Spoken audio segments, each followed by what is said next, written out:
जय श्री कृष्णा। ठीक है, आज अपन जिस पेपर की बात करने जा रहे हैं वो है IAYT।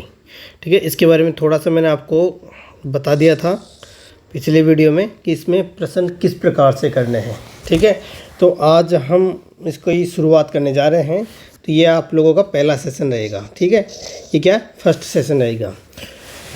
ठीक है, तो देखते हैं IAYT। इसकी फुल फॉर्म होती है हिंदी के अंदर समग्र योग चिकित्सा, इंग्लिश के अंदर होती है इंटीग्रेटेड अप्रोच योगा थेरेपी।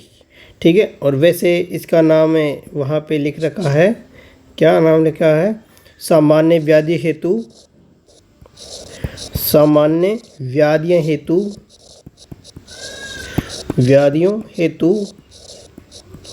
योग चिकित्सा। क्या है? योग चिकित्सा, मतलब जितने भी प्रकार के रोग हैं योग चिकित्सा। ठीक है, अब जितने भी प्रकार के रोग हैं तो उनको योग से कैसे ठीक करेंगे, इसलिए क्या दे रखा है, सामान्य व्याधियों हेतु योग चिकित्सा। जितने भी प्रकार के रोग हैं उनको योग से कैसे ठीक करेंगे, योग थेरेपी से कैसे ठीक करेंगे, इस आज अपन इसमें ये जानेंगे। अगर आप अपने YouTube परिवार के ऊपर नए हैं तो कृपया चैनल को सब्सक्राइब करें और बेल आइकन को दबा लें और शेयर करें। ठीक है, अगर कुछ पूछना हो, समझना हो तो आप हमें कमेंट कर सकते हैं। मैं कोशिश करूंगा आपकी समस्या का समाधान करने के लिए। ठीक है, अब चलते हैं आप लोग। ठीक है, तो देखते हैं, सबसे पहले अपन देखते हैं स्वास्थ्य क्या होता है। ठीक है, तो स्वास्थ्य की परिभाषा WHO वर्ल्ड हेल्थ ऑर्गेनाइजेशन, इसके अनुसार स्वास्थ्य की परिभाषा है, जो व्यक्ति, ये ऐसे किसी याद कर लेना, ये हर बार आपके एक तो जो आपका पेपर नंबर 6 है स्वास्थ्य मनोविज्ञान, उसमें पूछी जाती है और इनमें भी पूछी जाती है और आपकी प्रैक्टिकल में भी पूछी जा सकती है। तो इसको अच्छे से याद कर लेना, कोई बड़ी परिभाषा नहीं है, छोटी है। WHO के अनुसार वर्ल्ड हेल्थ ऑर्गेनाइजेशन, ऐसी अवस्था जिसमें व्यक्ति शारीरिक, मानसिक, बौद्धिक, आध्यात्मिक, बौद्धिक नहीं रहेगा इसके अंदर। ठीक है, ऐसी अवस्था जिसमें व्यक्ति शारीरिक, मानसिक, आध्यात्मिक, सामाजिक, इस बौद्धिक की जगह आर्थिक आएगा। क्या आएगा? आर्थिक।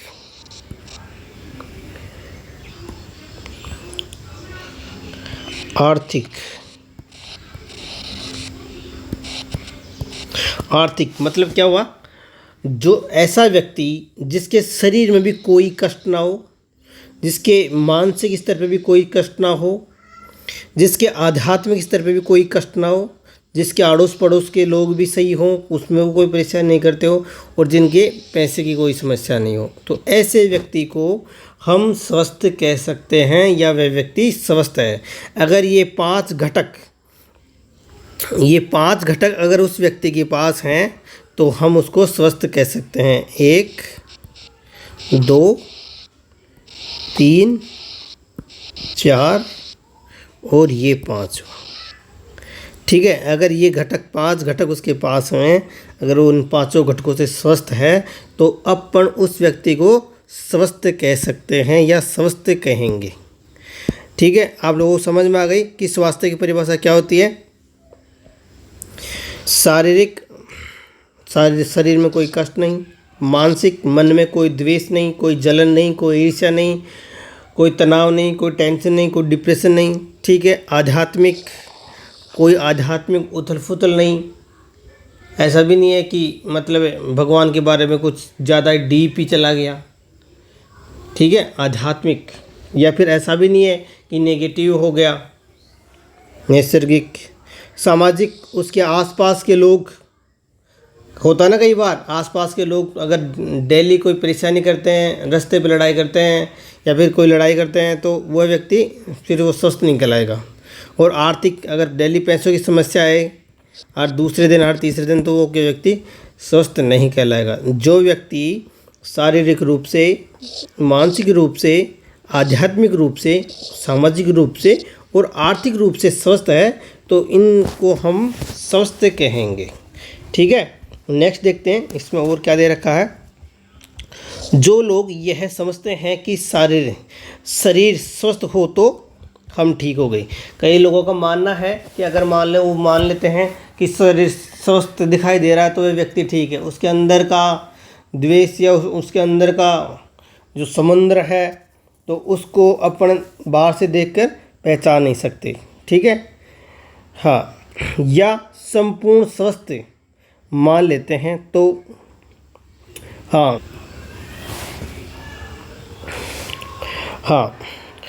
तो उचित नहीं, क्योंकि शरीर के हष्ट पुष्ट दिखने पर भी व्यक्ति कई बार षड्रिपों, ये प्रश्न आपको कई बार पूछ लिया जाता है, षड्रिपों और आसुरी संपदा, ये 6 प्रकार के होंगे, आगे बताएंगे। षड्रिपों आसुरी संपदा के शिकार रहते हैं। वे व्यक्ति मानसिक रोगी हुए हैं, मानसिक रोगी कहे जाते हैं या मानसिक रोगी हैं, अर्थात पूर्ण स्वस्थ नहीं कह सकते, उनको अपन पूर्ण स्वस्थ नहीं कह सकते। ठीक है, चलते हैं आगे, चलते हैं।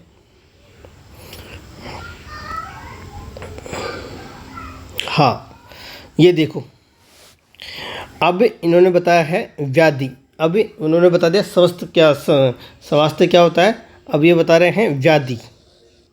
व्याधि किसे कहते हैं अपन? व्याधि का मतलब होता है रोग या रोगी। ठीक है, देखते हैं। जब मनुष्य में पंचकोश नियंत्रण व व्यवस्थित होते हैं, 5 प्रकार के कोष होते हैं, आगे अपन बताएंगे। जब मनुष्य में पंचकोश नियंत्रण व व्यवस्थित होते हैं तो उस स्थिति को हम पूर्ण कहते हैं, या पूर्ण होती है। तो मतलब अगर पंचकोश भी ठीक है, व्यवस्थित है, नियंत्रण है, तो वो व्यक्ति स्वस्थ है, ठीक है।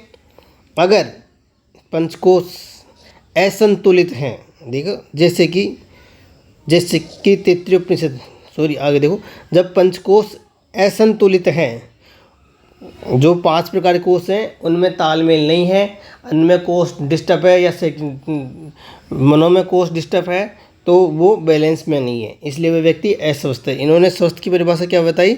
जब व्यक्ति, ये उपनिषद के अनुसार है, उपनिषदों के अनुसार है, जब व्यक्ति के पंचकोश नियंत्रण या व्यवस्थित होते हैं उसे अपन स्वस्थ कहे जाते हैं। जैसे कि हम तैत्तिरीय उपनिषद में वर्णित, तैत्तिरीय उपनिषद में पंचकोश किस में वर्णित है? तैत्तिरीय उपनिषद में पंचकोश तैत्तिरीय उपनिषद में वर्णित है, उसमें बता रखा है। ठीक है, तो तैत्तिरीय उपनिषद में वर्णित व्याधि 2 प्रकार की बताई गई है, आधीज और व्याधीज। व्याधि 2 प्रकार की बताई गई है, आधीज और व्याधीज। ठीक है, चलते हैं। व्याधि का वर्णन कहाँ मिलता है?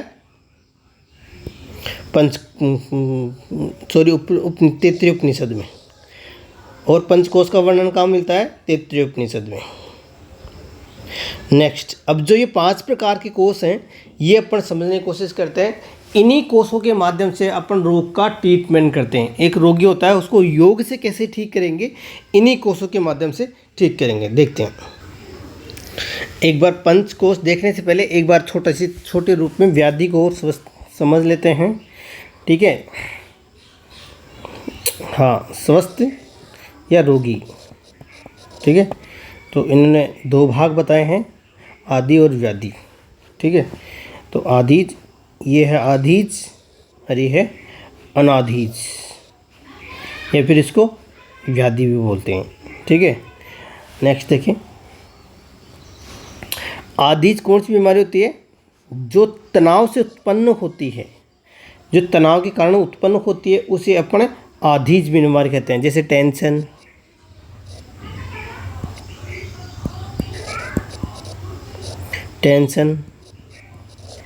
तनाव, मतलब व्यक्ति का सोच विचारना, बात सोचे जाना, अवसाद, एक सोच खत्म नहीं, उसके बाद में सोचे जा रहा है, सब्जी बना रहा है सोचे जा रहा है, कोई भी काम कर रहे हैं सोचे जा रहे हैं, मतलब मन के सोच विचार का स्तर बहुत ज़्यादा बढ़ जाना।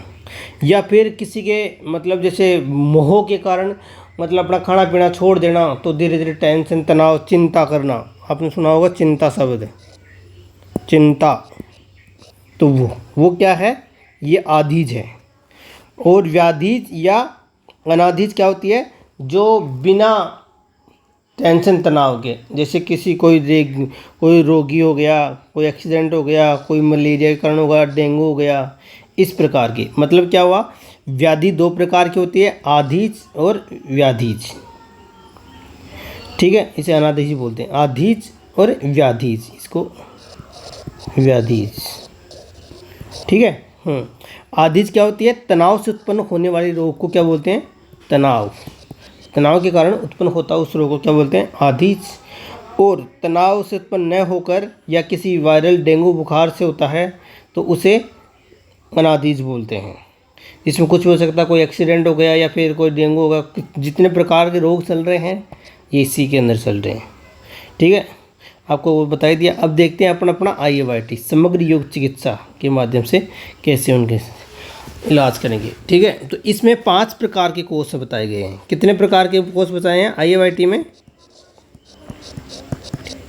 5 प्रकार के कोर्स हैं। विज्ञान में, पहला है अन्न में, इसमें सही तरीके से नहीं दे रखा। पहला है अन्न में, फर्स्ट, ध्यान रखना, 1 मिनट। अन्न में, दूसरा है प्राण में, तीसरा है मनो में, चौथा है विज्ञान में और 5वां है आनंद में। ठीक है, सबसे पहले अन्न में, याद रखना यही आपके पूरे सिलेबस में चलेगा। अन्न में, प्राण में, मनो में, विज्ञान में और आनंद में। ठीक है, ये 5 पंचकोश हैं जो कहाँ से लिए गए हैं? तैत्तिरीय उपनिषद से लिए गए हैं। याद रखना, पंचकोश कहाँ से लिए गए हैं? तैत्तिरीय उपनिषद से लिए गए हैं। और इन 500 कोशों के माध्यम से अपन रोगी का इलाज करते हैं। देखते हैं ऐसे। सबसे पहले आता है, मैंने बताया था अन्नमय कोश आ रहा है। सबसे पहले कौन सा कोश है? अन्नमय कोश है। तो अन्नमय कोश में क्या क्या देते हैं अपन? सबसे पहले आहार। क्या देते हैं? आहार। अब आहार कैसा होना चाहिए? जिस प्रकार का रोगी होता है उस प्रकार का आहार होना चाहिए। उसको कौन कौन सी चीज़ें खानी चाहिए और कौन कौन सी उसे चीज़ें नहीं खानी चाहिए, उन चीज़ों को ध्यान में रखते हुए आहार लिखेंगे। इसमें अपन पॉइंट लिख सकते हैं, पहले में कोई सा भी हो, जैसे कॉमन पॉइंट है। सबसे पहले लिख सकते हैं अपन संतुलित आहार। सभी के अंदर अपन संतुलित आहार लिख सकते हैं, संतुलित आहार। दूसरा टॉपिक पॉइंट लिख सकते हैं इसके अंदर, आहार में या भोजन के अंदर हरी सब्जी ज़्यादा का प्रयोग।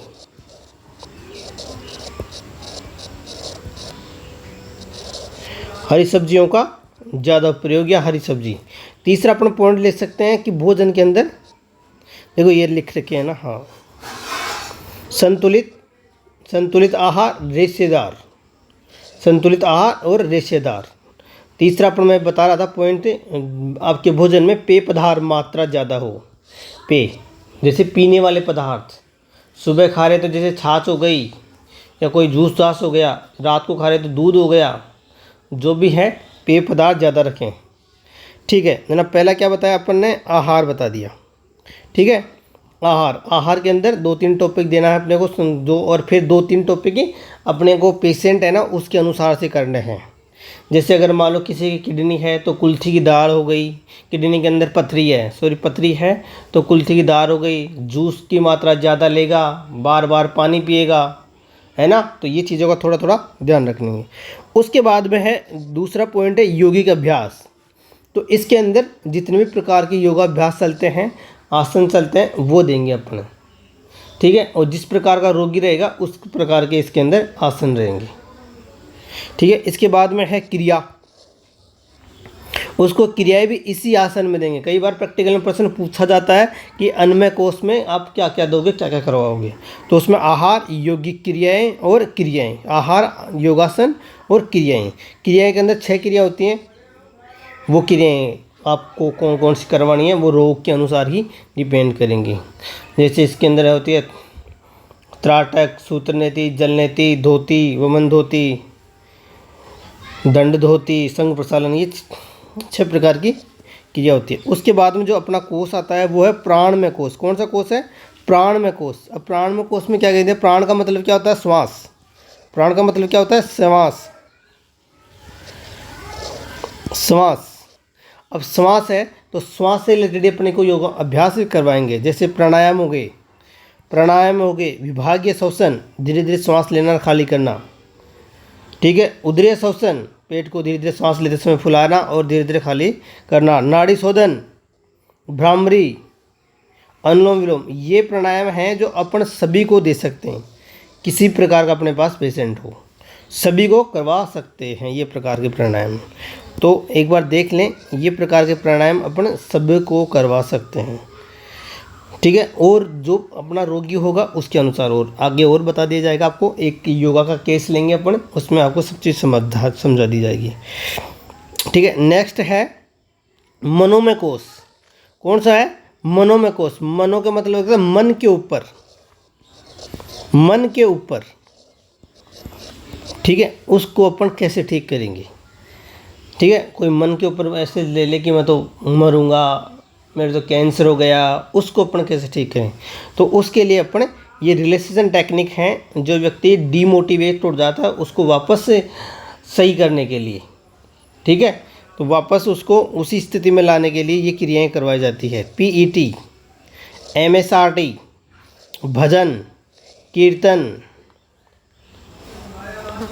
ठीक है। तो हर बात में कई बार वो भावुक हो जाता है, तो उसे भावुकता से दूर करने के लिए मनोमय कोश। उसके बाद में आता है विज्ञानमय कोश। उसके बाद में क्या आता है, विज्ञानमय कोश। विज्ञानमय कोश में क्या क्या करवाते हैं, काउंसलिंग। एक तो होती है काउंसलिंग, अगर कोई व्यक्ति ऐसे सोचता है कि नहीं मेरा तो कुछ ही नहीं हो सकता, अब तो होना जो होएगा ये तो भगवान के हाथ में है, ऐसा जो सोचते हैं उनको आप अच्छे से बिठाएं, अच्छे से पूछें और अच्छे से समझाएं उनको, ठीक है। आप ऐसा नहीं, कई बार कैंसर के रोगी बोल देते हैं कि ये सब जानते हैं, बड़े बड़े डॉक्टर जानते हैं कि मरना निश्चित है, अभी मरेंगे हम तो होते ही मरेंगे। तो कैंसर का रोगी क्या है, जैसे ही पता लगता है तो वो है 90% से 95% तो वहीं ख़त्म हो जाता है, क्योंकि कहते हैं ना मन के हारे हार है और मन के जीते जीत, ठीक है। तो उस हिसाब से देखते हैं तो वो वहीं हो जाता है, और फिर वो वास्तव में 1 से 2 महीने में ज़रूर ख़त्म हो जाएगा।